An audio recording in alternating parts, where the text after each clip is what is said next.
People talk about balance, or you got to be balanced, you got to have this, you got to have that. Here's what I've seen in my life, and I'm young, but I've learned also from others that have been older than me. It's always about having a merge of seasons in life.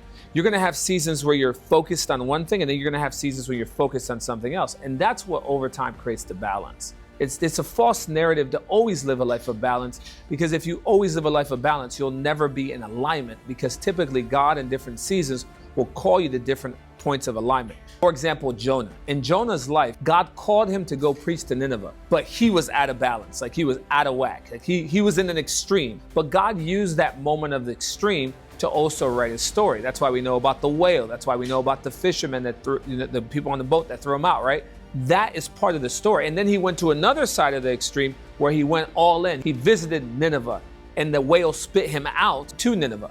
So in other words, God sometimes will use points of extreme or points of disobedience to actually bring you to a place of obedience. The whale literally spat him out in front of Nineveh so he can go ahead and go into now his season of going all in with God, which balanced everything out. See, it's not about how you start. It truly matters about how you finish. So there's hope for you.